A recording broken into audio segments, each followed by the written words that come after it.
আসসালামু আলাইকুম এভরিওয়ান। আমার ছোট্ট এই ইউটিউব পরিবারে আপনাদের সকলকে জানাই স্বাগতম। আজকে বানাবো চিকেন উইংস। চিকেন উইংস খেতে কিন্তু ছোট বড় সকলেই কম বেশি পছন্দ। ঘরে থাকা সামান্য কিছু উপকরণ দিয়েই আপনি রেস্টুরেন্ট স্টাইলে উইংসটি বানিয়ে ফেলতে পারবেন। চলুন তাহলে দেখে নিই। এখানে আমি প্রায় 1.5 কেজি পরিমাণ চিকেন উইংস নিয়েছি। মুরগির যে ডানার অংশটা, পাখনাগুলোকে আমি ধুয়ে পরিষ্কার করে নিয়েছি। এখন এর মধ্যে সামান্য পানি দিয়ে তার মধ্যে দিয়ে দিলাম 2 টেবিল চামচ পরিমাণ ভিনেগার ও দিয়ে দেবো 1 চা চামচ লবণ। এটাকে ভিনেগার ও লবণের পানিতে আমি আধা ঘন্টা পর্যন্ত ভিজিয়ে রাখবো। 20 থেকে 30 মিনিটের বেশি এটাকে ভিজিয়ে রাখতে যাবেন না, তাহলে কিন্তু মাংস অনেক নরম হয়ে যাবে, যেহেতু এখানে আমরা ব্রয়লার মুরগির মাংসটা ব্যবহার করেছি। চিকেন ম্যারিনেশনের জন্য দিয়ে দিচ্ছি আদা রসুন বাটা 1 চা চামচ, জিরা গুঁড়া 1 চা চামচ, লাল মরিচের গুঁড়া দিয়ে দিলাম 1 চা চামচ, ধনিয়া গুঁড়া দিয়ে দিব 1/2 চা চামচ। উইংসে ভালো একটা কালার আনার জন্য দিয়ে দিলাম 1 চা চামচ পাপরিকা পাউডার, এটা অপশনাল। 1 টেবিল চামচ পরিমাণ দিয়ে দিলাম সয়া সস, লেবুর রস দিয়ে দিচ্ছি 2 টেবিল চামচ। এখন ব্যবহার করছি 1/2 চা চামচ চিকেন তান্দুরি মশলা। এটা চাইলে আপনারা নাও ব্যবহার করতে পারেন, এটা দিলে একটা তান্দুরি ফ্লেভার আসে, এর জন্য আমি এটা ব্যবহার করেছি। সবশেষে দিয়ে দিচ্ছি লবণ। এখন সব কিছুকে খুব ভালো করে মাখিয়ে নিতে হবে। আমি এখানে কোনো রকম টক দই ব্যবহার করছি না, কারণ আমরা আগেই ভিনেগার ও লবণ দিয়ে চিকেনটাকে ভিজিয়ে রেখেছিলাম। টক দই ব্যবহার করলে এখন চিকেনটা থেকে পানি ছাড়বে ও চিকেনটা নরম হয়ে যাবে। চিকেনটাকে খুব ভালো করে মাখিয়ে নেওয়ার পর এটাকে আমি একটা ঢাকনা দিয়ে আধা ঘন্টার জন্য রেখে দেবো ফ্রিজে নর্মাল টেম্পারেচারে।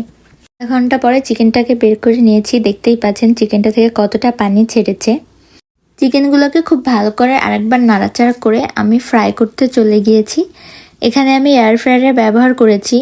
আপনারা যদি কড়াইয়ে ফ্রাই করতে চান, সেক্ষেত্রে একটা পাত্রে শুকনা ময়দা নিয়ে তার মধ্যে সামান্য পরিমাণ লবণ মাখিয়ে সেই পাত্রে চিকেনগুলো একটা একটা করে কোট করে নিতে হবে।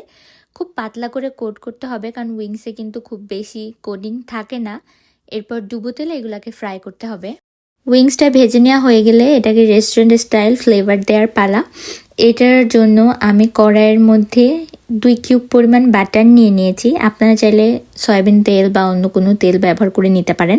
মধ্যে দিয়ে দিব 1/2 কাপ পরিমাণ রসুন কুচি। রসুনটা একটু হালকা ভাজা ভাজা হয়ে গেলে এর মধ্যে দিয়ে দিব টমেটো সস। খেয়াল রাখবেন রসুনটাকে খুব বেশি ভাজতে যাবেন না, তাহলে কিন্তু খেতে ভালো লাগবে না। এরই মধ্যে দিয়ে দিচ্ছি সামান্য পরিমাণ চিলি ফ্লেক্স ও দিয়ে দিচ্ছি 1 টেবিল চামচ পরিমাণ হানি। আপনারা যদি খুব বেশি পরিমাণ ঝাল খেতে চান বা উইংসটাকে নাগা ফ্লেভার দিতে চান, তাহলে কিন্তু এ পর্যায়ে শুকনো মরিচের গুঁড়া ব্যবহার করতে পারেন। আমি এখানে ব্যবহার করিনি। এগুলাকে একটু নাড়াচাড়া করে নিয়ে দিয়ে দিব কর্নফ্লাওয়ার। এখানে আমি 1 টেবিল চামচ মতো কর্নফ্লাওয়ার 1/2 কাপ পানির মধ্যে গুলিয়ে নিয়েছি। গুলিয়ে রাখা কর্নফ্লাওয়ারটি দিয়ে দিলাম। এখন এটা একটু নাড়াচাড়া করে ঠিক একটা কনসিস্টেন্সি চলে আসলে আমরা অ্যাড করে দিব চিকেন উইংসগুলাকে। দেখতে পাচ্ছেন এটা কিন্তু অনেকটা ঠিক হয়ে এসেছে। এর মধ্যে একে একে চিকেন উইংসগুলাকে আমি দিয়ে দিচ্ছি। সবগুলা উইংস দিয়ে দেওয়ার পর এগুলাকে আমি খুব ভালো করে নাড়িয়ে নেব আমরা যে সসটা বানিয়েছি সসটার সাথে। এটাই কিন্তু উইংসটাকে একটা এক্সট্রা অর্ডিনারি ফ্লেভার দিবে, রেস্টুরেন্ট স্টাইল বানাতে সাহায্য করবে। খুব সুন্দর করে কোটিং করে নিয়ে উইংসগুলোকে নামিয়ে নিব।